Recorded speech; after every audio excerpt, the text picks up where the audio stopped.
ಸಮಯವನ್ನು ಕೊಟ್ಟ ದೇವರಿಗೂ ಮತ್ತು ಈ ಬೀದರ್ ಪ್ರಾಂತಕ್ಕೆ ಬರಲು ನಮಗೆ ಒಂದು ಅವಕಾಶವನ್ನು ಕೊಟ್ಟ ಜಯರಾಜ್ ಪಾಸ್ಟರ್ ಅವ್ರಿಗೂ ಹಾಗೂ ಸಭಾ ಸೇವಕರಿಗೂ ನಿಮ್ಮೆಲ್ಲರಿಗೂ ಯೇಸುವಿನ ಹೆಸರಿನಲ್ಲಿ ವಂದನೆಗಳು. Praise the Lord. ಈಗ ನಾವೆಲ್ಲರೂ ಒಂದು ಅಗ್ನಿ ಪರೀಕ್ಷೆಯಲ್ಲಿ ಇದ್ದೀವಿ. ಯಾವ ಪರೀಕ್ಷೆ ಹೇಳಿ? ಅಗ್ನಿ ಗೊತ್ತಿಲ್ಲಲ್ಲ ನಿಮಗೆ? ಬೆಂಕಿ ಪರೀಕ್ಷೆ. ಯಾವ ಪರೀಕ್ಷೆ ರೀ? ಯಾವ ಪರೀಕ್ಷೆ ಹೇಳಿ? ಈಗ ನಾವೆಲ್ಲ ಎಲ್ಲಿ ಕೂತ್ಕೊಂಡಿದ್ದೀವಿ? ಒಂದು ಎಕ್ಸಾಮ್ ಹಾಲಲ್ಲಿ ಕೂತಿದ್ದೀವಿ. ಯಾವುದು ಎಕ್ಸಾಮ್ ಹಾಲ್? ಬೆಂಕಿ ಪರೀಕ್ಷೆ. Praise the Lord. ಹಲ್ಲೆಲೂಯಾ. ಅರ್ಥ ಆಯ್ತ್ರಿ? ನಾವೆಲ್ಲ ಬೆಂಕಿ ಪರೀಕ್ಷೆಯಲ್ಲಿರೋದ್ರಿಂದ ನಿಮಗೆ ಬೇಗ ನಾನು ಮುಗಿಸ್ತೀನಿ. ಸೊ ರೈಟ್, ಹೆಚ್ಚು ಸಮಯ ತಗೊಳ್ಳಲ್ಲ. ಬಟ್ ಜಯರಾಜ್ ಪಾಸ್ಟ್ ಅವ್ರು ಹೇಳ್ತಿದ್ರು, ಏನು ತುಂಬ ಶೆಕೆ, AC-ಯಲ್ಲಿ ಕೂಲ್ನಲ್ಲಿ ಇರೋದೇ ಸೇವೆ ಅಲ್ಲ, ಇದು ಕೂಡ ಸೇವೆ, ಇದು ನಿಜವಾದ ಸೇವೆ ಅನ್ನೋ ವಿಷಯಗಳವ್ರು ನಮಗೆ ಹೇಳ್ತಿದ್ರು. ಇದು 100% ನಿಜ. AC ಸ್ಟಾರ್ಟಿಂಗಲ್ಲಿ ಕೂಲ್ ಇದ್ದು ಆಮೇಲೆ ಹಾರ್ಡ್ ಆಗುತ್ತೆ. ಇಲ್ಲಿ ತುಂಬ ಹೊತ್ತು ಹಾಡಿದ್ದು ಆಮೇಲೆ ಕೂಲ್ ಆಗುತ್ತೆ. ಅರ್ಥ ಆಯ್ತು ನಾನು ಹೇಳಿದ್ದು? ನಾನು ಹೇಳಿದ್ದು ಅರ್ಥ ಆಯ್ತ್ರಿ? AC ಪ್ರಾರಂಭ ತುಂಬ ಕೂಲ್ ಇರುತ್ತೆ, ಅದು ಹೋದ ತಕ್ಷಣ ಭಯಂಕರ ಶೆಕೆ ಸ್ಟಾರ್ಟ್ ಆಗುತ್ತೆ. ಆದರೆ ಇಲ್ಲಿ ಸ್ಟಾರ್ಟಿಂಗ್ ಭಯಂಕರ ಶೆಕೆ ಇರುತ್ತೆ, ಹೋಗ್ತಾ ಹೋಗ್ತಾ ಹೋಗ್ತಾ ಕೂಲ್ ಆಗುತ್ತೆ, ಆಮೇಲೆ ಇದೇನು ದೊಡ್ಡದಾಗ ಅನಿಸಲ್ಲ. ಆತ್ಮೀಯ ಜೀವನ ಇಷ್ಟೇ. ಯೇಸು ಸ್ವಾಮಿಯಲ್ಲಿ ಬಂದ ದಿನದಲ್ಲಿ ಅನೇಕ ಪರೀಕ್ಷೆ, ಶೋಧನೆ, ಸಮಸ್ಯೆ, ಕಷ್ಟಗಳಿರುತ್ತೆ. ತಾಳ್ಮೆಯಿಂದ ನೀವು ನಿಂತುಕೊಂಡ್ರೆ ಆಮೇಲೆ ಒಳ್ಳೆ ಸಕ್ಸಸ್ ನಿಮಗಿರುತ್ತೆ. ಆಮೇನ್. ನಾವು ಬಂದ ಸ್ಟಾರ್ಟಿಂಗ್ ಭಯಂಕರ ಅನ್ನಿಸ್ತು, ಈಗೇನು ಅನ್ನಿಸ್ತಾ ಇಲ್ಲ, ಕೂಲ್ ಆಗಿದೆ. Praise the Lord. ಹಲ್ಲೆಲೂಯಾ. ಅಂದ್ರೆ ತಾಳ್ಮೆ ಅನ್ನೋದು ತುಂಬಾ ಪ್ರಾಮುಖ್ಯ. ಎಲ್ಲದರಲ್ಲೂ ತಾಳ್ಮೆ ನಾವು ತೋರಿಸಿದ್ರೆ ಅದರಲ್ಲೇ ಒಳ್ಳೆ ರಿಸಲ್ಟ್ ಇರುತ್ತೆ. ಅರ್ಥ ಆಯ್ತ್ರಿ? ಏನಿರ್ಬೇಕು ಹೇಳಿ? ಏನಿರ್ಬೇಕ್ರಿ? ತಾಳ್ಮೆ ಇರಬೇಕು. ಓಕೆ, ಎನಿವೆ, ಈಗ ನಮಗೆ ಸ್ವಲ್ಪ ಸಮಯ ಇದೆ, ದೇವರ ವಾಕ್ಯವನ್ನು ಕೇಳೋಣ. ಅದಕ್ಕಿಂತ ಮುಂಚಿತವಾಗಿ ಆನ್ಲೈನಲ್ಲಿ ನಡೀತಿರುವ ಕ್ಲಾಸಸ್ ಬಗ್ಗೆ ಪಾಸ್ಟ್ ಅವರು ಹೇಳಿದ್ರು. ಆನ್ಲೈನ್ ಕ್ಲಾಸ್ನಲ್ಲಿ ಜಯರಾಜ್ ಪಾಸ್ಟ್ ಅವರು ನಮಗೆ ಪರಿಚಯ ಆದರು. ಬೀದರ್ ಜಿಲ್ಲೆ ನಮಗೆ ಗೊತ್ತಿಲ್ಲ, ಬೀದರ್ ಜಿಲ್ಲೆಯಲ್ಲಿ ಯಾರು ನಮಗೆ ಗೊತ್ತಿಲ್ಲ. ಫಸ್ಟ್ ಬೀದರ್ ಡಿಸ್ಟಿಕ್ನಲ್ಲಿ ನಮಗೆ ಪರಿಚಯ ಆಗಿದ್ದು ಮೊಟ್ಟ ಮೊದಲನೇದಾಗಿ ಜಯರಾಜ್ ಪಾಸ್ಟ್ ಅವರು. ಸೊ ಈಗ ನೀವು ನಮಗೆ ಸನ್ಮಾನ ಮಾಡಿದ್ರಲ್ಲ, ನಮ್ಮ ಸನ್ಮಾನ ಅವರಿಗಿದೆ. ಜಯರಾಜ್ ಪಾಸ್ಟ್ ಅವರಿಗೆ ನಾವು ಸನ್ಮಾನ ಮಾಡಬೇಕಂತಿದ್ದೀವಿ. ಖಚಿತವಾಗಿ ನಮ್ಮ ಹೃದಯಪೂರ್ವಕವಾದ ಮತ್ತು ದೇವರು ಕೂಡ ಅವರಿಗೆ ಸನ್ಮಾನ ಮಾಡ್ತಾರೆ. ಯಾಕಂದ್ರೆ HSTC ಅಂದ್ರೆ ಪವಿತ್ರಾತ್ಮನ ಪಾಠಶಾಲೆ, ಹೋಲಿ ಸ್ಪಿರಿಟ್ ಟ್ರೈನಿಂಗ್ ಸೆಂಟರ್, ಪವಿತ್ರಾತ್ಮನ ಒಂದು ಸೇವೆಯನ್ನ ಕರ್ನಾಟಕದಲ್ಲಿ ಮೊಟ್ಟ ಮೊದಲನೇ ಬಾರಿ ನಾವು ಪ್ರಾರಂಭ ಮಾಡಿದ ಮೇಲೆ ಫಸ್ಟ್ ಟೈಮ್ ನಾವು ಒಂದು ಪ್ರಾಂತಕ್ಕೆ ಬಂದಿದ್ದೀವಿ. ಒಂದು ಡಿಸ್ಟಿಕ್ ನಮಗೆ ಸಿಕ್ಕಿದೆ ಅಂದ್ರೆ ಅದು ಬೀದರ್ ಡಿಸ್ಟಿಕ್. ಒಬ್ಬರು ಸೇವಕರು ನಮಗೆ ಸಿಕ್ಕಿದ್ದಾರೆ ಅಂದ್ರೆ ಅದು ಜಯರಾಜ್ ಪಾಸ್ಟರ್. ಇವತ್ತು ಒಂದು ಡಿಸ್ಟಿಕ್ಗೆ ನಾವು ಬಂದು 2-3 ವರ್ಷದಲ್ಲಿ ಮೊಟ್ಟ ಮೊದಲನೇದಾಗಿ ನಮ್ಮ ಕ್ಲಾಸ್ ಕಡೆಯಿಂದ ನಮ್ಮವರು, ನಮ್ಮ ಒಂದು ಕ್ಲಾಸ್ನಲ್ಲಿ ಇದ್ದವರು ಅಂತ ಹೇಳೋದ್ರಲ್ಲಿ ಇವತ್ತು ನಾವು ಬಂದಿಲ್ಲಿದ್ದೀವಿ ಅಂದರೆ ಅದು ಫಸ್ಟ್ ಜಯರಾಜ್ ಪಾಸ್ಟರ್. ಹಾಗಾಗಿ ನಮ್ಮಿಂದ, ನಮ್ಮ ಕುಟುಂಬದಿಂದ ಈ ಪವಿತ್ರಾತ್ಮನ ಪಾಠಶಾಲೆಯ ತಲತಲಾಂತರವರೆಗೂ ಬೀದರ್ ಜಿಲ್ಲೆಯಲ್ಲಿ ಅವರಿಗೆ ಒಂದು ಒಳ್ಳೆ ಸ್ಮರಣೆ ಇರುತ್ತೆ, ಅವ್ರಿಗೊಂದು ಘನತೆ ಇರುತ್ತೆ. ನಮ್ಮ ಕಡೆಯಿಂದ ಯಾವಾಗಲೂ ಅವ್ರಿಗೆ ಗೌರವ ಇರುತ್ತೆ. Amen, amen. Praise the lord. ಈ ಸಮಯದಲ್ಲಿ ಸ್ವಲ್ಪ ವಾಕ್ಯವನ್ನು ನಾವು ಕೇಳೋಣ. ಸೊ ಇದು ಆದಮೇಲೆ ಇದರಲ್ಲಿ ನಿಮಗೆ ಯಾರಿಗಾದ್ರೂ ಟ್ರೈನಿಂಗ್ ಮಾಡಬೇಕು ಅನ್ನೋ ಆಲೋಚನೆ ಇದ್ದರೆ ನಿಮ್ಮ ಪಾಸ್ಟರ್ನ ಮೀಟ್ ಆದರೆ ಅವರು ನಿಮಗೆ ಎಕ್ಸ್ಪ್ಲೇನ್ ಮಾಡ್ತಾರೆ. ಆನ್ಲೈನಲ್ಲಿ ಒಂದು ತಾಸು ಕ್ಲಾಸ್ ಇರುತ್ತೆ. ಈ ಕ್ಲಾಸಲ್ಲಿ ನೀವು ಜಾಯಿನ್ ಆಗ್ಬೋದು. 4ನೇ ಕೀರ್ತನೆ 8ನೇ ವಚನ ಓದಿ. ಯೆಹೋವನು ಸರ್ವೋತ್ತಮನೆಂದು ಅನುಭವದಿಂದ ತಿಳಿದುಕೊಳ್ಳಿರಿ. ಯೆಹೋವನು ಸರ್ವೋತ್ತಮನೆಂದು ಅನುಭವದಿಂದ ತಿಳಿದುಕೊಳ್ಳಿರಿ. ಈಗ ನಾವು ಓದಿದ ವಾಕ್ಯದಲ್ಲಿ ಯೆಹೋವನು ಉತ್ತಮನು ಎಂದು ಅನುಭವದಿಂದ ತಿಳಿದುಕೊಳ್ಳಿರಿ. ಯೆಹೋವನು ಯಾರು? ನಾವು ಆರಾಧನೆ ಮಾಡೋ ದೇವರು ಯಾರು? ನಾವು ಆರಾಧನೆ ಮಾಡುವ ನಮ್ಮ ದೇವರು ಯಾರು? ನಾವು ನಂಬಿರುವ ನಮ್ಮ ದೇವರು ಯಾರು? ಸರ್ವೋತ್ತಮನು. ಯಾರೀ? ಸರ್ವೋತ್ತಮನು. ಎಲ್ಲ ಹೇಳಬೇಕು, ಸೈಲೆಂಟ್ ಕೂತ್ಕೋಬಾರ್ದು. ಯೆಹೋವನು ಸರ್ವೋತ್ತಮನು. ಸರ್ವೋತ್ತಮನು ಅಂದ್ರೆ ಸರ್ವರಲ್ಲಿ ಉತ್ತಮನು. ಎಲ್ಲರಲ್ಲಿಯೂ ಆತನು ಶ್ರೇಷ್ಠನು. ಎಲ್ಲದರಲ್ಲಿಯೂ ಆತನು ಘನತೆ ಹೊಂದಿರುವವನು. ಈ ಲೋಕದಲ್ಲಿ ಶ್ರೇಷ್ಠರು ಅಂತ ಕರೆಯಲ್ಪಡುವ ಎಲ್ಲರಿಗಿಂತಲೂ ಅತಿ ಶ್ರೇಷ್ಠನು. ದೇವರು ಅಂತ ಕರೆಯಲ್ಪಡುವ ಎಲ್ಲರಲ್ಲಿಯೂ ಅತಿ ಶ್ರೇಷ್ಠನು. ಯೆಹೋವನು ಸರ್ವೋತ್ತಮನೆಂದು ರುಚಿ ನೋಡಿ ತಿಳಿದುಕೊಳ್ಳಿರಿ. ಒಂದು, ಯೆಹೋವನನ್ನ ನೀವು ಸರ್ವೋತ್ತಮನೆಂದು ರುಚಿ ನೋಡಿ ತಿಳ್ಕೋಬೇಕು. ಮೊದಲು ನೀವು ಆತನು ಸರ್ವೋತ್ತಮನೆಂದು ನೀವು ನಂಬಬೇಕು. ನಂಬುವುದು ರುಚಿ ನೋಡುವುದು, ನಂಬುವುದು ರುಚಿ ನೋಡುವುದು, ಅನುಭವಿಸುವುದು.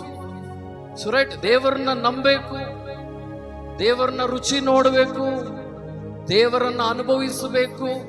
ಈ ಮೂರು ತುಂಬಾ ಪ್ರಾಮುಖ್ಯವಾದ ವಿಷಯ. ಇವತ್ತು ನಮ್ಮೆಲ್ಲರಿಗೆ ನಂಬಿಕೆ ಇದೆ,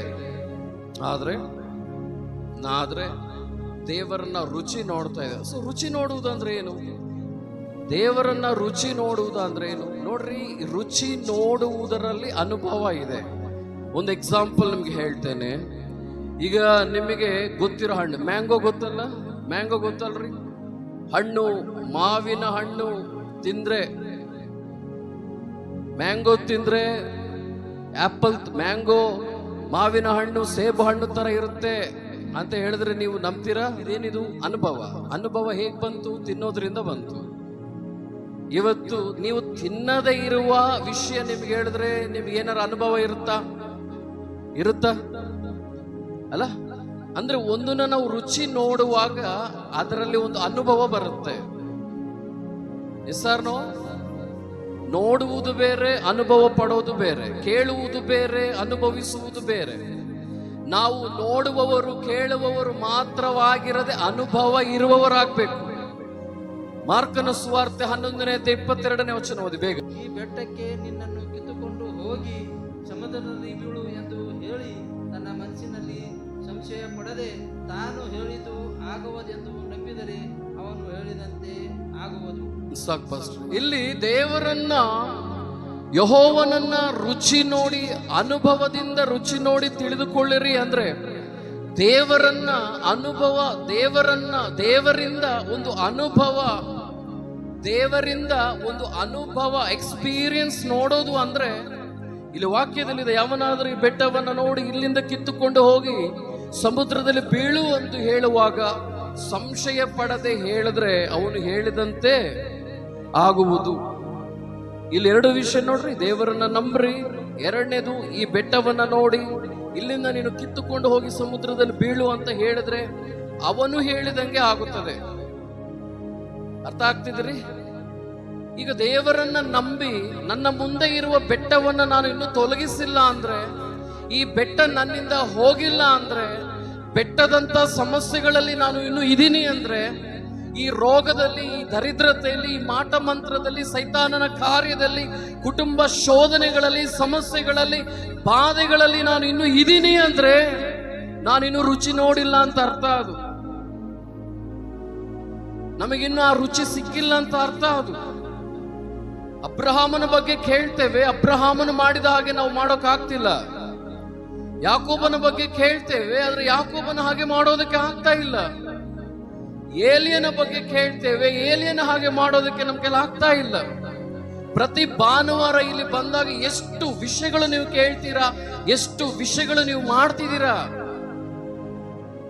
ಪ್ರತಿ ವಾರ ಬರುವಾಗೆಲ್ಲ ಎಷ್ಟು ಸಂಗತಿಗಳನ್ನ ನೀವು ಕೇಳ್ತಿದ್ದೀರಾ, ಎಷ್ಟು ಸಂಗತಿಗಳು ನೀವು ಮಾಡ್ತಿದ್ದೀರಾ. ನೀವು ಮಾಡದೆ ಹೋದ್ರೆ ನಿಮಗೆ ಅನುಭವ ಇಲ್ಲ ಅಂತ ಅರ್ಥ. ಅನುಭವ ಇಲ್ಲದೆ ಹೋದ್ರೆ ಇನ್ನು ಇದು ಯಾವ ಪ್ರಯೋಜನ ಇಲ್ಲ ಅಂತ ಅರ್ಥ. ನಾವು ದೇವರ ಹತ್ರಕ್ಕೆ ಯಾಕೆ ಬರ್ತಿದೀವೋ ಅದು ನಮಗೆ ಸಿಗಬೇಕು. ನಾವು ದೇವರನ್ನ ಯಾಕೆ ನಂಬಿಕೊಂಡಿದೀವೋ ಅದು ನಾವು ಪಡಿಬೇಕು.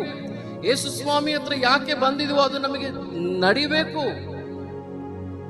ಸರ್, ಹುಡುಕಿರಿ ನಿಮಗೆ ಸಿಕ್ಕುವುದು, ತಟ್ಟಿರಿ ನಿಮಗೆ ತೆರೆಯುವುದು, ಕೇಳಿರಿ ನಿಮಗೆ ಕೊಡಲ್ಪಡುವುದು ಎಂದು ಹೇಳುವಾಗ, ನಾನು ಕೇಳುವಾಗ ನನಗೆ ಕೊಡಲ್ಪಡದೆ ಹೋದ್ರೆ, ನಾನು ತಟ್ಟುವಾಗ ನನಗೆ ತೆರೆಯಲ್ಪಡದೆ ಹೋದ್ರೆ, ನಾನು ಹುಡುಕುವಾಗ ನನಗೆ ಸಿಗದೆ ಹೋದ್ರೆ ಇನ್ನು ಅದು ಯಾವ ಪ್ರಯೋಜನನೂ ಇರಲ್ಲ. ಅಂದ್ರೆ ಇನ್ನು ನಾವು ಅನುಭವಕ್ಕೆ ಬಂದಿಲ್ಲ ಅಂತ ಅರ್ಥ. ಅದು ಅನುಭವ ಅನ್ನೋದು ತುಂಬಾ ಪ್ರಾಮುಖ್ಯ. ದೇವರ ಮಕ್ಕಳಾದ ನಮಗೆ ಅನುಭವ ಬೇಕು, ಎಕ್ಸ್ಪೀರಿಯನ್ಸ್ ಬೇಕು. ಏನು ಅನುಭವ? ಏನು ಅನುಭವ? ಅಲ್ಲಿ ನಾವು ನೋಡ್ತೇವೆ, ಇಲ್ಲಿಂದ ಸಮುದ್ರ, ಈ ಬೆಟ್ಟವನ್ನ ನೋಡಿ ಇಲ್ಲಿಂದ ಕಿತ್ತುಕೊಂಡು ಹೋಗಿ ಸಮುದ್ರದಲ್ಲಿ ಬೀಳು ಎಂದು ಹೇಳಿದರೆ ಅವನು ಹೇಳಿದಂತೆ ಆಗುತ್ತದೆ. ಅನುಭವ ಏನು ಗೊತ್ತಾ? ನೀವು ಹೇಳಿದಂತೆ ನಿಮಗಾಗುವುದು ಅನುಭವ. ಆಮೇನ್, ಆಮೇನ್. ನೀವು ಪ್ರಾರ್ಥನೆ ಮಾಡುವಾಗ ಸ್ವಸ್ಥತೆ ನಡೆಯುವುದು ಅನುಭವ. ನೀವು ಪ್ರಾರ್ಥನೆ ಮಾಡುವಾಗ ದೆವ್ವಗಳು ಬಿಟ್ಟು ಹೋಗುವುದು ಅನುಭವ. ನೀವು ಪ್ರಾರ್ಥನೆ ಮಾಡುವಾಗ ಕುಟುಂಬ ಸಮಸ್ಯೆಗಳು ಸರಿ ಹೋಗುವುದು ನಿಮ್ಮ ಅನುಭವ. ನಿಮ್ಮ ಮುಖಾಂತರ ನಿಮ್ಮ ಮನೆಗಳಲ್ಲಿ ಅದ್ಭುತಗಳು ನಡೆಯುವುದು ಒಂದು ಅನುಭವ. ಹೆಸರ್ನೋ ಬೈಬಲ್ ಒಬ್ಬರಿಗೆ ಕೊಡಲ್ಪಟ್ಟಿದೆಯಾ? ಎಲ್ಲರಿಗೂ ಕೊಡಲ್ಪಟ್ಟಿದೆಯಾ? ಎಲ್ಲರಿಗೂ ಕೊಡಲ್ಪಟ್ಟಿದೆ ಬೈಬಲ್? ಹೇಳ್ರಿ, ಈ ಬೈಬಲ್ ಒಬ್ಬರಿಗೆ ಕೊಡಲ್ಪಟ್ಟಿದೆಯಾ? ಎಲ್ಲರಿಗೂ ಕೊಡಲ್ಪಟ್ಟಿದೆಯಾ? ಯೇಸು ಸ್ವಾಮಿ ಒಬ್ಬರಿಗೇನಾ? ಎಲ್ಲರಿಗೂ? ಎಲ್ಲರಿಗೂ ದೇವರ? ಒಬ್ಬರಿಗೆ ದೇವರ? ಎಲ್ಲರಿಗೂ ದೇವರಾದ್ಮೇಲೆ ಎಲ್ಲರ ಜೀವನದಲ್ಲಿ ಅದ್ಭುತ ಮಾಡೋ ದೇವರು ನಿಮ್ಮ ಜೀವನದಲ್ಲಿ ಅದ್ಭುತ ಮಾಡಲ್ವಾ? ಮಾಡೋದಿಲ್ವಾ? ಮಾಡ್ತಾರೆ. ಇವತ್ತು ದೇವರ ಸೇವಕರು, ಪಾಸ್ಟರ್ಸ್ ಅಂತ ಹೇಳಿದ್ರೆ, ದೇವರ ಸೇವಕರು ಅಂತ ಹೇಳಿದ್ರೆ ನಿಮ್ಮನ್ನ ದೇವರ ಬಳಿಗೆ ಕರ್ಕೊಂಡು ಹೋಗುವ ಮೋಶೆ ಅಂತವರು. ಪಾಸ್ಟರ್ಸ್ ಅಂದ್ರೆ ಎಂತವ್ರಿ? ಒಳ್ಳೆಯವರು.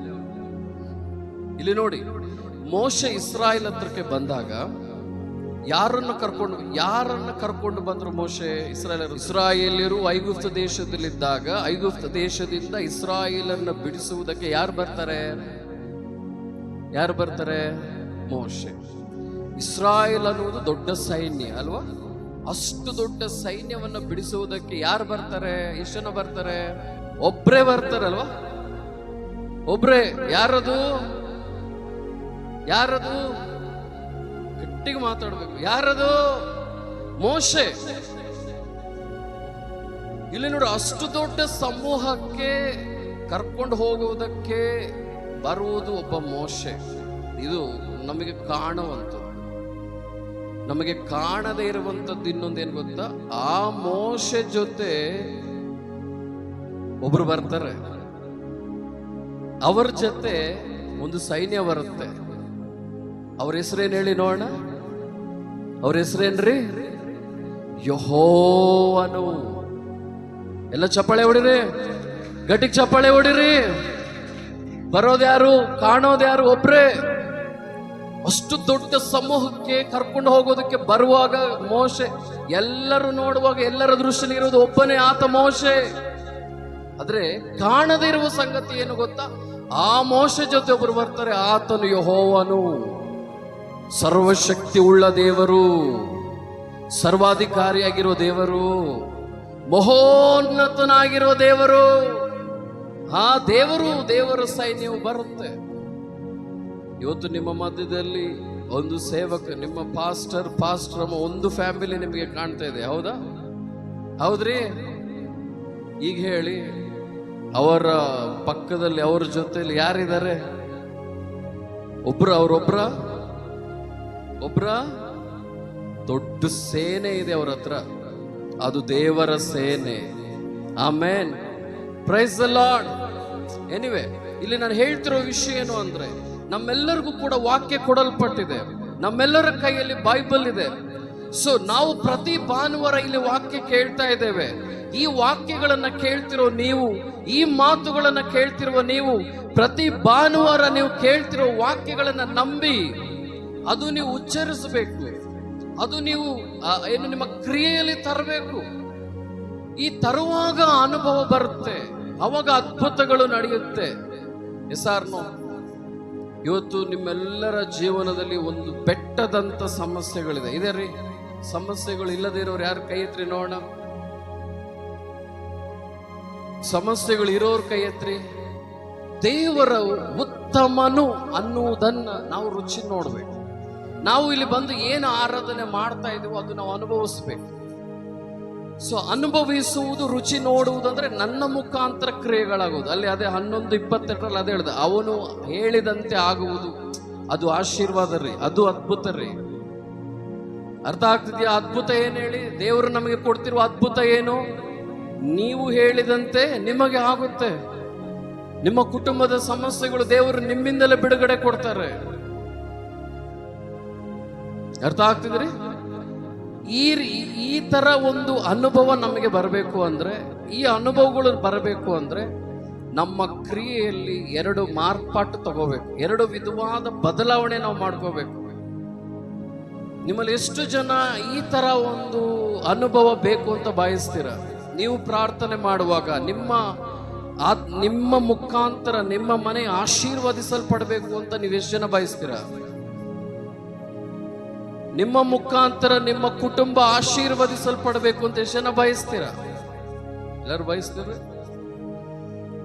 ನಿಮ್ಮ ಮುಖಾಂತರ ನಿಮ್ಮ ಮನೆಗಳಲ್ಲಿ ಅದ್ಭುತಗಳು ನಡೀಬೇಕು ಅಂತ ಎಷ್ಟು ಜನ ಬಯಸ್ತೀರ? ಹಾಗಾದ್ರೆ ನೀವು ಬಯಸುವುದಾದ್ರೆ, ಈ ಅದ್ಭುತ ನೀವು ನೋಡಬೇಕು ಅಂತ ಅನ್ಕೊಳ್ಳೋದಾದ್ರೆ ಅನುಭವ ಬರಬೇಕು. ಅನುಭವ ಹೇಗೆ ಬರುತ್ತೆ? ಈ ಅನುಭವಕ್ಕೆ ಬರ್ಬೇಕಂದ್ರೆ ಏನ್ ಮಾಡ್ಬೇಕು? ನಿಮಗೆ ಹೇಳೋದು ಅರ್ಥ ಆಗ್ತದ್ರಿ? ನಿಮ್ಗೆ ಈಸಿಯಾಗಿ ಹೇಳ್ತೀನಿ ನೋಡ್ರಿ. ಒಂದು ಡಾಕ್ಟರ್ ಆಗ್ಬೇಕಂದ್ರೆ ಏನ್ ಮಾಡ್ಬೇಕ್ರಿ? ಫಸ್ಟ್ ಡಾಕ್ಟರ್ ಆಗ್ಬೇಕಂದ್ರೆ ಏನ್ ಮಾಡ್ಬೇಕ್ರಿ? ನಿಮ್ಮ ಮಕ್ಕಳನ್ನ ಡಾಕ್ಟರ್ ಮಾಡ್ಬೇಕು, ಇಂಜಿನಿಯರ್ ಮಾಡ್ಬೇಕು, ಗೌರ್ಮೆಂಟ್ ಜಾಬರ್ ಮಾಡ್ಬೇಕು ಅಂತ ನೀವು ಅನ್ಕೊಂಡ್ರೆ ಮೊದಲು ಏನ್ ಮಾಡ್ತೀರ್ರಿ? ಸ್ಕೂಲಿಗೆ ಕಳಿಸ್ಬೇಕು. ಫಸ್ಟ್ ಏನ್ ಮಾಡ್ಬೇಕ್ರಿ? ಸ್ಕೂಲ್ಗೆ ಹೋಗದೆ ಡಾಕ್ಟರ್ಗಳಾಗ್ತಾರ, ಸ್ಕೂಲ್ಗೆ ಹೋಗದೆ ಇಂಜಿನಿಯರ್ ಆಗ್ತಾರ? ವಾರದಲ್ಲಿ ಒಂದ್ಸರಿ ಸ್ಕೂಲ್ಗೆ ಹೋದ್ರೆ ಪಾಸ್ ಆಗ್ತಾನ? ಸ್ಕೂಲ್ಗೆ ಹೋಗೋದಂದ್ರೆ ಹೆಂಗ್ರಿ? ವಾರಕ್ಕೊಂದ್ಸರಿ ಹೋಗೋದ ಸ್ಕೂಲ್ಗೆ? 15 ದಿನಕ್ಕೊಂದ್ಸರಿ ಹೋದ್ರೆ ಸಾಕ? ನೀವು ಸ್ಕೂಲ್ ಮಾಸ್ಟರ್ ಹತ್ರ ಹೋಗಿ, ಸರ ಈ ವಾರ ಬರಕ್ ಆಗಲ್ರಿ ನಮ್ಮ ಹುಡುಗ, ಮುಂದಿನ ವಾರ ಬರ್ತಾನ ಅಂತ ಹೇಳ್ತಿರ್ರಿ? ಹೇಳ್ರಿ, ಹೇಳ್ತೀರ ಹಂಗೆ? ಈ ತಿಂಗಳು ಆಗುದಿಲ್ಲ ನೋಡಪ್ಪ, ಮುಂದಿನ ತಿಂಗಳು ಕಳಿಸ್ತೇನೆ ನಮ್ಮ ಹುಡುಗನ್ ನಿಮ್ ಶಾಲೆಗೆ, ಆಗ್ತಿಲ್ಲ ಈ ತಿಂಗಳು ಆಗಲ್ ನೋಡು, ಹಂಗಂತ ಫೇಲ್ ಮಾಡ್ಬಿಟ್ಟಿಯಾ ಅಂತಿರ್ರಿ? ಇಲ್ಲಲ್ಲ, ಪ್ರತಿದಿನ ಸ್ಕೂಲ್ಗೆ ಹೋಗ್ಬೇಕು. ಪ್ರತಿದಿನ ಎಲ್ಲ ಹೇಳಿ, ಯಾವಾಗ ಹಿಂಗೋಗ್ಬೇಕು ಸ್ಕೂಲ್ಗೆ? ಗಟ್ಟಿಗೆ ಮಾತಾಡ್ಬೇಕು, ಇಲ್ಲಾಂದ್ರೆ ಈ ಕೆಳಗಡೆನೆ ಕೂರಿಸ್ತೀನಿ ನಿಮ್ಮನ್ನ. ಪ್ರತಿದಿನ ಶಾಲೆಗೆ ಹೋಗ್ಬೇಕಲ್ವಾ? ಹಾಗೆ 1 ವರ್ಷ ಓದಿದ್ರೆ ಸಾಕ? ಈಗ ಒಂದು ಡಾಕ್ಟರ್ ಆಗ್ಬೇಕಂದ್ರೆ ಎಲ್ಲಿವರೆಗೂ ಓದಿಸ್ಬೇಕು? ಒಂದು ಡಾಕ್ಟರ್ ಆಗ್ಬೇಕಂದ್ರೆ ಎಲ್ಲಿವರೆಗೂ ಓದಿಸ್ಬೇಕು? MBBS ವರ್ಗಾದ್ರೂ ಓದಿಸ್ಬೇಕು. ಹೌದ್ರಿ? ಹೌದಾ? ಈಗ ದೇವರಿಂದ ನೀವು ಅದ್ಭುತಗಳನ್ನು ಮಾಡಬೇಕು. ನಿಮ್ಮ ಮುಖಾಂತರ ನೀವು ಒಂದು ನಿಮ್ಮ ಜೀವನ ಒಂದು ಅದ್ಭುತ ಮಾಡಲ್ಪಟ್ಟು, ನಿಮ್ಮ ಜೀವನದಲ್ಲಿ ಅದ್ಭುತಗಳು ನಡೆದು, ನಿಮ್ಮ ಮುಖಾಂತರ ಅನೇಕ ಅದ್ಭುತಗಳಾಗ್ಬೇಕಂದ್ರೆ ಪ್ರತಿ ಭಾನುವಾರ ಚರ್ಚಿಗೆ ಬರಬೇಕು. ಯಾವಾಗ ಹೇಳ್ರಿ? ಯಾವಾಗ ಹೇಳಿ? ಪ್ರತಿ ಭಾನುವಾರ ಚರ್ಚಿಗೆ ಬರ್ಬೇಕು. ಹಬ್ಬ ಇದೆ, ಮನೆಗೆ ರಿಲೇಷನ್ ಬಂದಿದ್ದಾರೆ, ಬಂಧುಗಳು ಬಂದಿದ್ದಾರೆ, ಕೋಳಿ ಕುಯ್ಸಿದೀವಿ, ಅದೆಲ್ಲ ತಿನ್ನಬೇಕು, ಮದುವೆ ಇದೆ, ಕಾರ್ಯಕ್ರಮ ಇದೆ, ಇದೆಲ್ಲ ನೀವು ಸ್ಕೂಲಲ್ಲಿ ಹೇಳ್ತೀರಾ? ಸರ ಆಗಲ್ರಿ, ಬರಕ್ಕಿ ಇವತ್ತು ನನ್ನ ಮಗ ಬರಕ್ ಆಗಲ್ರಿ, ಮನೆಗೆ ನೆಂಟರು ಬಂದರ್ರಿ ಅಂತ ಹೇಳ್ತಿರ್ರಿ? ನಿಮ್ಮ ಮಗನ್ನ ಅಲ್ಲೇ ಇಡ್ಕೊಳ್ರಿ ಅಂತಾರ ಆಮೇಲೆ ಅವ್ರು. ಹೌದಲ್ರಿ? ಮಾತಾಡ್ರಿ, ಹೆಸರ್ನೋ ಹಾಗೆ ದೇವರನ್ನ ನಾವು ಅನುಭವಿಸ್ಬೇಕು ಅಂದ್ರೆ, ದೇವರಿಂದ ನಾವೇನಾದ್ರೂ ಪಡಿಬೇಕು ಅಂದ್ರೆ, ಅದು ನಮ್ಮ ಜೀವನದಲ್ಲಿ ಒಂದು ಅನುಭವಕರವಾಗಿರ್ಬೇಕು ಅಂದ್ರೆ, ದೇವರ ಸನ್ನಿಧಿಲಿ ನಾನು ಯಾವಾಗ್ಲೂ ಕಾಣಬೇಕು, ದೇವರ ಸಭೆಗೆ ನಾನು ಯಾವಾಗ್ಲೂ ಬರಬೇಕು. ಅರ್ಥ ಆಗ್ತಿದ್ರಿ? ಪ್ರತಿ ಭಾನುವಾರ ಬರಬೇಕು, ಪ್ರತಿ ಕಾರ್ಯಕ್ರಮಕ್ಕೆ ಬರಬೇಕು, ಪ್ರತಿ ಪ್ರಾರ್ಥನೆಗಳಿಗೆ ಬರಬೇಕು, ಸಭೆಯ ಪ್ರತಿ ನಿಯಮದಲ್ಲಿ ನಾನು ಕಾಣಬೇಕು. ಯಾವತ್ತು ರಜಾ ಆಗಬಾರ್ದು. ಏನಾಗ್ಬಾರ್ದ್ರಿ? ಇಷ್ಟು ಸಣ್ಣ ಹಿಟ್ಟನ್ನ, ಇಷ್ಟು ಹಿಟ್ಟು ತಗೊಂಡು ಒಂದು 50 ಚಪಾತಿ ಆಗ್ಬೇಕಂತ ಆಲೋಚನೆ ಮಾಡಿದ್ರೆ ಆಗತ್ತಾ? ಆಗತ್ರಿ? ಒಂದು ಗ್ಲಾಸ್ ಹಿಟ್ಟು ತಕೊಂಡು 50 ಚಪಾತಿ ಮಾಡಕ್ಕಾಗುತ್ತಾ? ಮಾಡ್ತಿರ್ರಿ? ಮಾಡಕ್ಕಾಗಲ್ಲ. ವಾರದಲ್ಲಿ ಒಂದ್ಸರಿ ಚರ್ಚಿಗೆ ಬಂದು ಯಾವಾಗ್ಲೂ ಒಂದ್ಸರಿ ಪಾಸ್ಟರ್ಗೆ ಫೇಸ್ ತೋರಿಸಿ, ಪಾಸ್ಟರ್ ಚೆನ್ನಾಗಿದ್ದೀರಿ ಅಂದು ಬರ್ತೀನಿ ಅರ್ಜೆಂಟ್ ಮತ್ತೆ ಬರ್ತೀನಿ ಅಂತ ಹೋದ್ರೆ ದೇವರು ನಿಮಗೆ ಸಹಾಯ ಮಾಡ್ತಾರ? 50 ರೊಟ್ಟಿ ಹೆಂಗಾಗಲ್ವೋ, 50 ಚಪಾತಿಗಳು ಹೇಗಾಗಲ್ವೋ, ಯಾವಾಗ್ಲೂ ಒಂದ್ಸರಿ ಚರ್ಚಿಗೆ ಬಂದು ಮುಖತ್ತದ ಸಾರ ಚೆನ್ನಾಗಿದ್ದೀರಿ ಅಂದ್ರೆ ಏನು ಆಗಲ್ಲ. ಒಂದು 5 ನಿಮಿಷ ಕಣ್ಣು ಮುಚ್ಕೊಂಡು ಅಪ್ಪ ಯಾವ ಮುಗಿಸ್ತಾರಪ್ಪ ಕರ್ತನೇ ಈ ಶೆಕೆಗೆ ಇರಕಾಲ ಅಂತ ಎದ್ದು ಓಡೋದ್ರೆ ಏನು ಸಿಗಲ್ಲ. ನಾವು ಬಂದಿರೋದು ಬ್ಯಾಂಗ್ಳೂರ್. ನಮ್ಮ ಬೆಂಗಳೂರು ಗೊತ್ತ್ರಿ?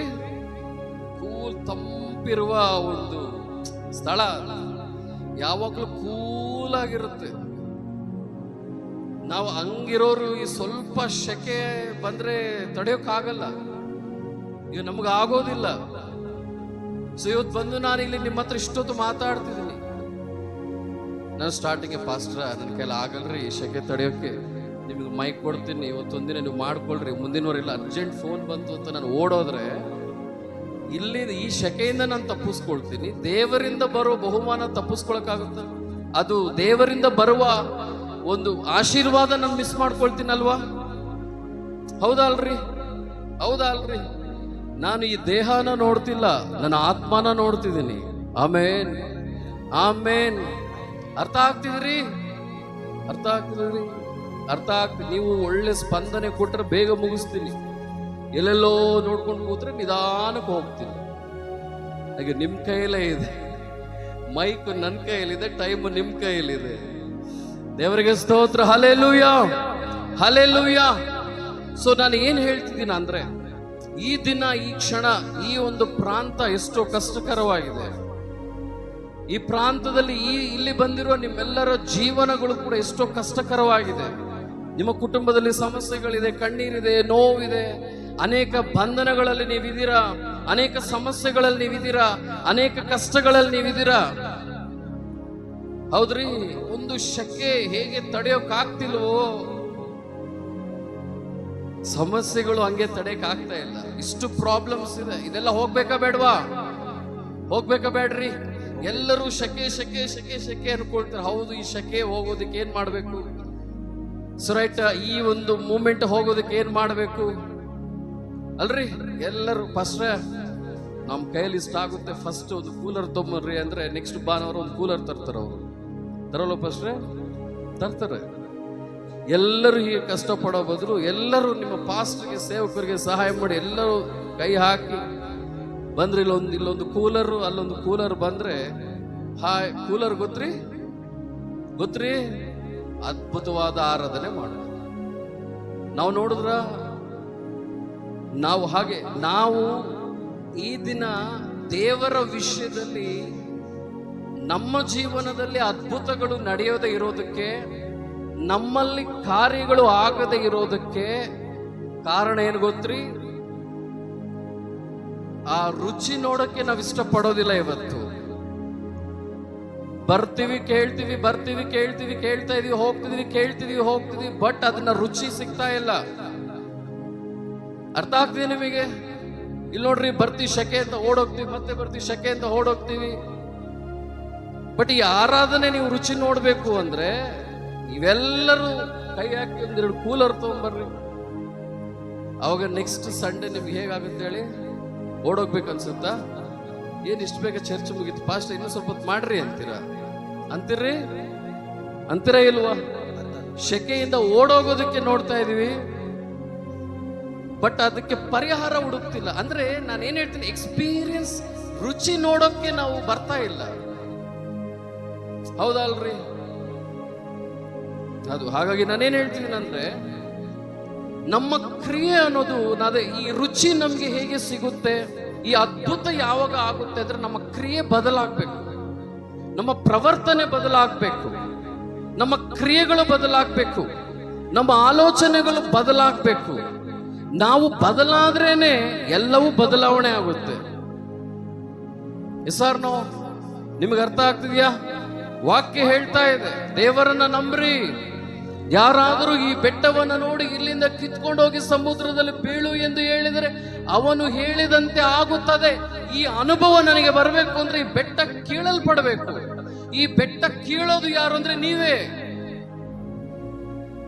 ಯಾರು ಯಾರು ನಿಮ್ಮ ಸಮಸ್ಯೆ ನೀವೇ ತೆಗಿಬೇಕು, ಪಕ್ಕದ ಮನೆಯವ್ರು ಬಂದು ತೆಗಿಯೋಲ್ಲ.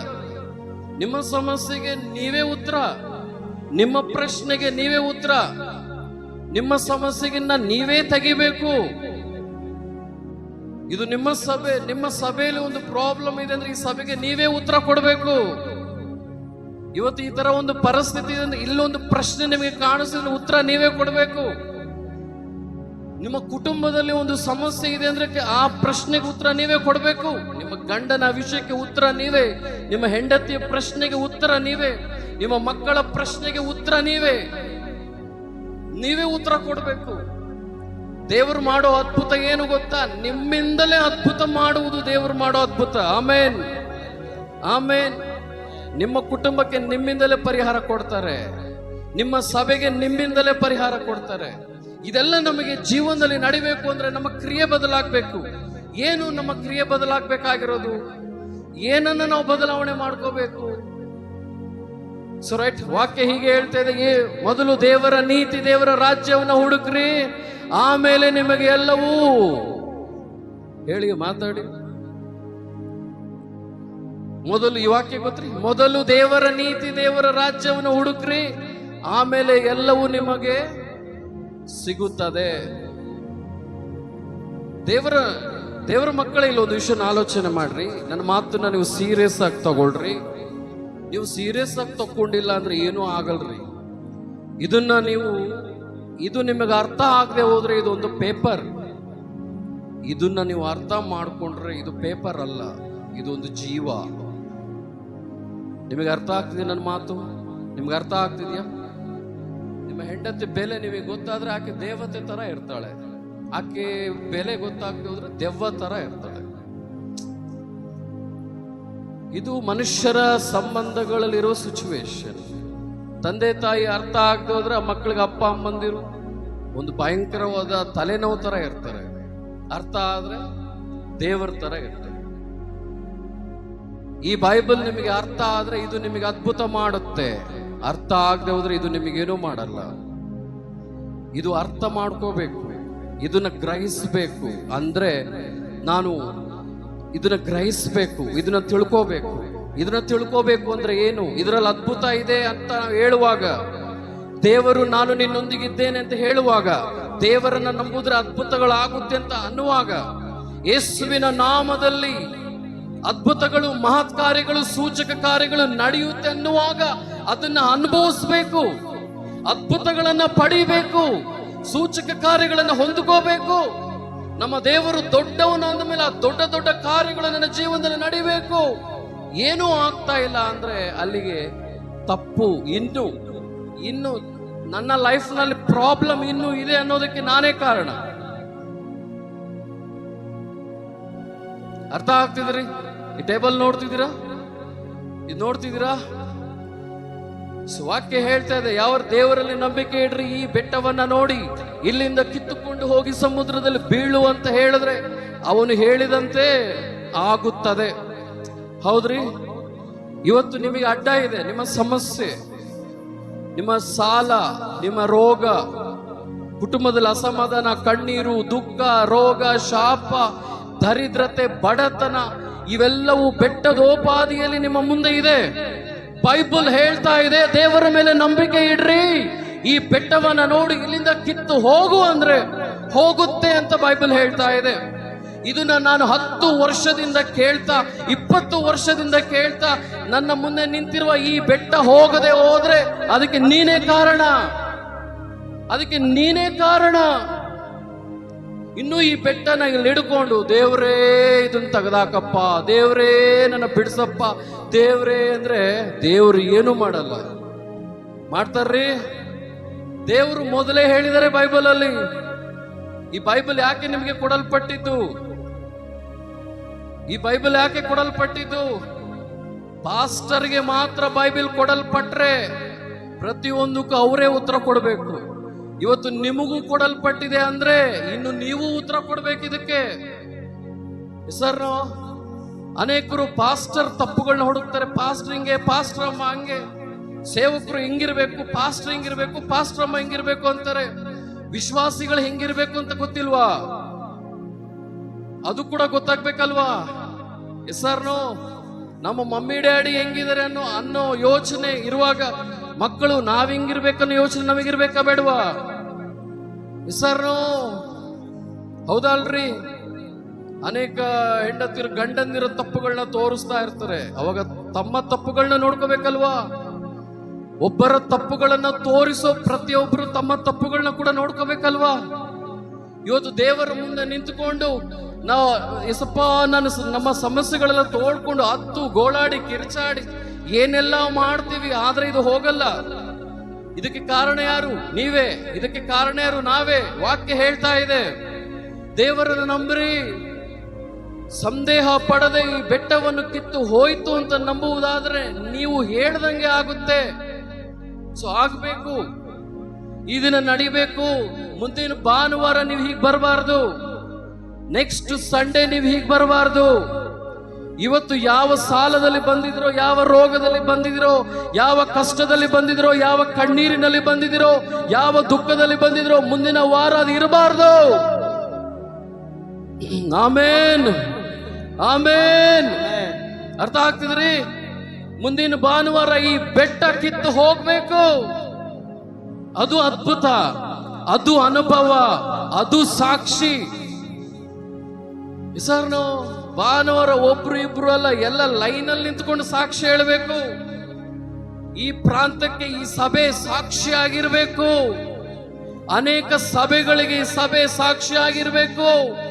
ಅನೇಕ ಸೇವಕರುಗಳಿಗೆ ಈ ಸೇವಕರು ಸಾಕ್ಷಿಯಾಗಿರ್ಬೇಕು. ಅನೇಕ ವಿಶ್ವಾಸಿಗಳಿಗೆ ಈ ಸಭೆಯ ವಿಶ್ವಾಸಿಗಳು ಸಾಕ್ಷಿಯಾಗಿರ್ಬೇಕು. ಆ ಸಾಕ್ಷಿಯ ಅನುಭವಕ್ಕೆ ಬರದೆ ಹೋದ್ರೆ ನಾವು ಪರಿಪೂರ್ಣತೆಗೆ ಬಂದವರಲ್ಲ. So right? ಅರ್ಥ ಆಗ್ತಿದ್ರಿ? ಓಕೆ, ನಾನು ಮುಗಿಸ್ತಾ ಇದ್ದೀನಿ, ಜಸ್ಟ್ 5 minutes. ಸೊ ಹಾಗಾಗಿ ಈ ಸಮಯದಲ್ಲಿ ಇದು ಹೋಗ್ಬೇಕು ಅಂದ್ರೆ ನಾವು ಮಾಡೋ ಪ್ರಾರ್ಥನೆಯಿಂದ ಈ ಅದ್ಭುತ ನಡಿಬೇಕಂದ್ರೆ ಹೇಳಿ, ಮೊದಲು ನಾವು ಚೇಂಜ್ ಆಗ್ಬೇಕು, ನಾವು ಬದಲಾಗಬೇಕು. ಹೇಳಿ, ದೇವರು ಮಾಡ್ತಾರ? ದೇವರು ಉತ್ತಮನು, ಸರ್ವೋತ್ತಮನು. ಯಾವುದರಲ್ಲಿ ಉತ್ತಮನು? ಎಲ್ಲದರಲ್ಲೂ ಆತನು ಉತ್ತಮನು. ಯಾವುದರಲ್ಲಿ ಶ್ರೇಷ್ಠನು? ಎಲ್ಲದರಲ್ಲಿಯೂ ಆತನು ಶ್ರೇಷ್ಠನು. ಮನುಷ್ಯರ ಪ್ರೀತಿಗಿಂತಲೂ ಶ್ರೇಷ್ಠವಾದ ಪ್ರೀತಿ ದೇವರ ಪ್ರೀತಿ. ಮನುಷ್ಯರ ಸಹಾಯಕ್ಕಿಂತಲೂ ಶ್ರೇಷ್ಠವಾದ ಸಹಾಯ ದೇವರ ಸಹಾಯ. ಮನುಷ್ಯರ ಬಲಕ್ಕಿಂತಲೂ ಅತ್ಯಧಿಕವಾದ ಬಲ ದೇವರ ಬಲ. ಆಮೇನ್, ಆಮೇನ್. ಮನುಷ್ಯರಿಗೆ ಅಸಾಧ್ಯವಾದ ಎಲ್ಲವುಗಳನ್ನು ಸಾಧ್ಯ ಮಾಡುವ ಆತನು ನಮ್ಮ ದೇವರು. ಉತ್ತಮನು, ಮಹೋನ್ನತನು. ರೈಟ್? ಅಂತ ಒಳ್ಳೆ ದೇವರನ್ನ ನಂಬಿರ್ಬೇಕಾದ್ರೆ, ಅಂತ ಒಳ್ಳೆ ದೇವರನ್ನ ಆರಾಧನೆ ಮಾಡಬೇಕಾದ್ರೆ 10 ವರ್ಷ, 20, 30, 40, 50 ವರ್ಷಗಳು ಇನ್ನೂ ಈ ಬೆಟ್ಟ ನನ್ನ ಹತ್ರ ಇದೆ ಅಂದ್ರೆ ಕಾರಣ ಏನು? ರೀಸನ್ ಏನು? ಯಾಕೆ ಇದು ಹೋಗ್ತಿಲ್ಲ? ಬೈಬಲ್ ಸುಳ್ಳು ಹೇಳ್ತಿದ್ಯಾ? ನಾವು ನಂಬಿರೋ ದೇವರು ನಮ್ಮನ್ನ ಕೈ ಬಿಟ್ರ? ನಾವು ಕೇಳಿದ್ದು ಸುಳ್ಳ? ನಾವು ನಂಬಿರೋದು ಸುಳ್ಳ? ಯಾಕೆ ಹೋಗ್ತಿಲ್ಲ ಇದು? ಸಹನೋ ಹೋಗ್ಬೇಕಾ ಬೇಡವಾ? ಇರ್ಲಿರಿ, ಇದೊಂದು ಭಾನುವಾರ ಅಂತೀರ, ಇರ್ಲಿ ಇದೊಂದು ಸಂಡೆ ಇರ್ಲಿರಿ ಸಾರ, ಇಷ್ಟು ವರ್ಷ ಬಂತ್ರಿ ನಮ್ ಜೊತೆ, ತಕ್ಷಣ ಹೆಂಗ್ರಿ ಬಿಡೋದು ಅಂತಿರ್ರಿ?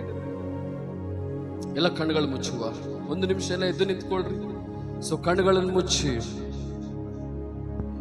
ಈ ದಿನ ನಿಮ್ಮ ಸಮಸ್ಯೆಗಳು, ಈ ಬೆಟ್ಟ ಇಲ್ಲಿ ನಿಮ್ಮೆಲ್ಲರ ಮುಂದೆ ನಿಂತಿರುವ ಬೆಟ್ಟ ಈಗ ಹೋಗ್ಬೇಕು. ದೇವರು ತೆಗೆದಾಕ್ತಾರೆ. ನಂಬ್ತಿದ್ದೀರಾ? ನಂಬ್ತಾ ಇದ್ದೀರಾ?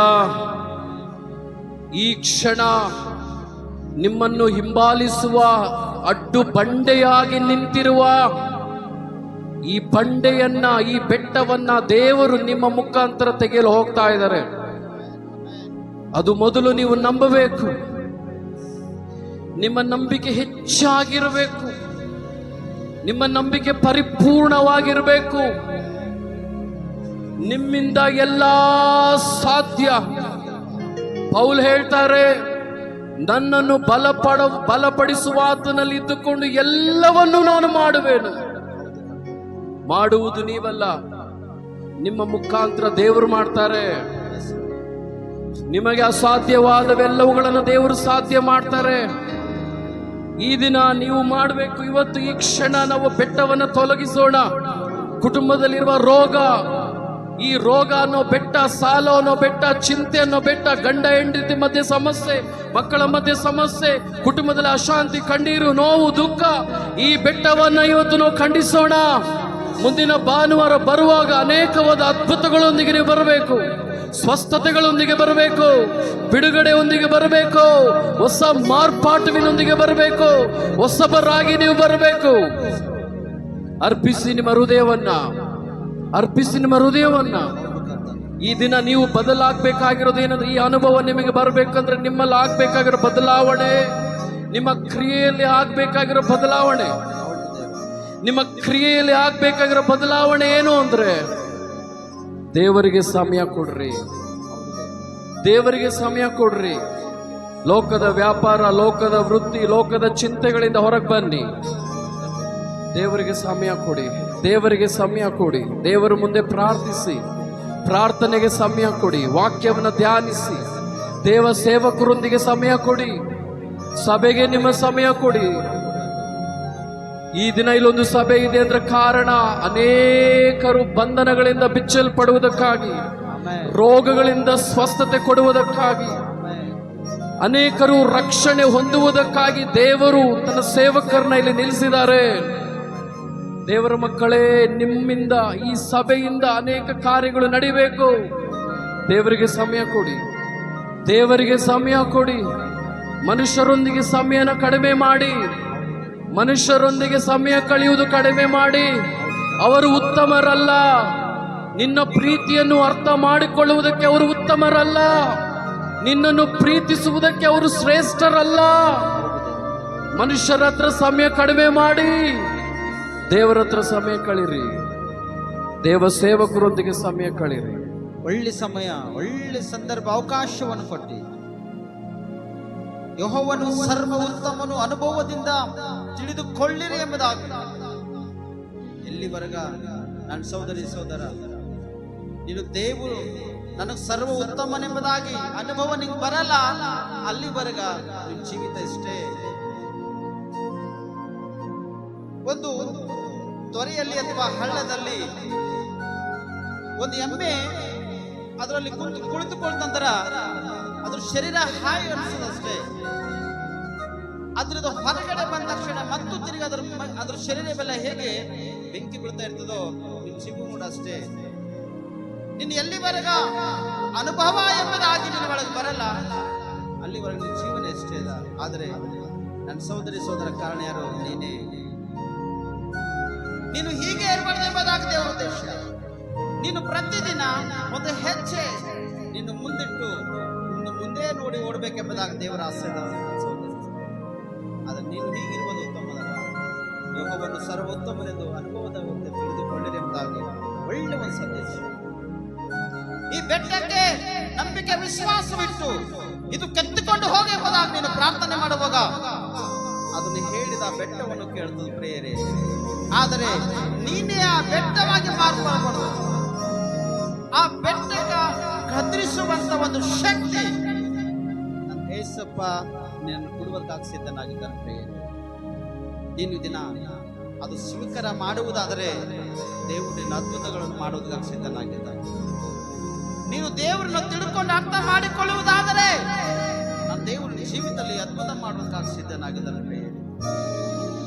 ದೇವರೇ, ಒಳ್ಳೆ ಉತ್ತಮವಾಗಿರ್ತಕ್ಕಂಥ ಅದ್ಭುತವಾಗಿರ್ತಕ್ಕಂಥ ಸಂದೇಶವನ್ನು ನಿಮ್ಮ ಸೇವಕರು ಕೊಟ್ಟಿದ್ದರಪ್ಪ. ನಿಮ್ಮ ಸೇವಕರ ಮುಖಾಂತರ ಅದ್ಭುತವಾಗಿ ನಮ್ಮೆಲ್ಲರಿಗೆ ಮಾತಾಡೋದಕ್ಕಾಗಿ ಸ್ತೋತ್ರ ಸಲ್ಲಿಸ್ತೇವೆ. ಈ ವಾಕ್ಯ ಕೇಳಿರ್ತಕ್ಕಂಥ ಪ್ರತಿಯೊಬ್ಬರು ಜೀವಿತದಲ್ಲಿ, ಹೃದಯದಲ್ಲಿ ಬೇರೂರಿ ಇರುವ ಹಾಗೆ ನಿನ್ನ ಕಾರ್ಯ ಮಾಡು ಮತ್ತು ತಿರುಗಿ ಇದು ಫಲಿಸುವಾಗ ನೀನು ಸಹಕರಿಸು. ಇದು ಅನೇಕ ಜನರು ಕೇಳಿ ಮಾರ್ಪಟ್ಟು ಇನ್ನೂ ರಕ್ಷಣೆ ಹೊಂದುವಾಗಿ ನೀವು ಸಹಕರಿಸ್ತೀವಿ ನಾವು ಪ್ರಾರ್ಥಿಸ್ತೇವೆ.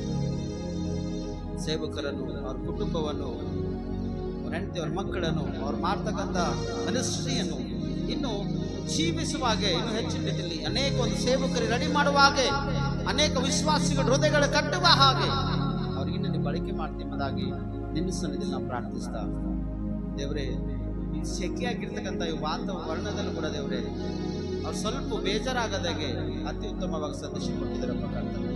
ಅದಕ್ಕೆ ನಿಮಗೆ ಸ್ತೋತ್ರ ಸಲ್ಲಿಸ್ತಾ ಬರ್ತೀನಿ. ಕೇಳಿರ್ತಕ್ಕಂಥ ಪ್ರತಿಯೊಬ್ಬರ ಜೀವಿತದಲ್ಲಿ ಒಂದೊಂದು ವಿಧವಾಗಿ ಒಂದೊಂದು ತರವಾಗಿ ಆಶೀರ್ವಾದ ಪಡೆದುಕೊಳ್ಳುವಾಗ ನೀವು ಸಹಕರಿಸಿ ಕರ್ತನೆ. ವಾಕ್ಯದೊಟ್ಟಿಗೆ ನಮ್ಮೆಲ್ಲರಿಗೆ ಅದ್ಭುತವಾಗಿ ನೀವು ಮಾತಾಡೋದಕ್ಕಾಗಿ ಸ್ತೋತ್ರ. ಈ ವಾಕ್ಯ ನಮ್ಮೆಲ್ಲರ ಜೀವಿತದಲ್ಲಿ ಆಶೀರ್ವಾದಕರವಾಗಿ, ಲಾಭಕರವಾಗಿ, ಫಲಕರವಾಗಿ ಕೆಂಬುದಾಗಿ ನಮ್ಮ ಒಡೆಯರ ರಕ್ಷಕನಾಗಿರ್ತಕ್ಕಂಥ ನಜರತಿನ ಯೇಸು ಕ್ರಿಸ್ತನ ಹೆಸರಿನಲ್ಲಿ ಪ್ರಾರ್ಥಿಸ್ತೇವೆ.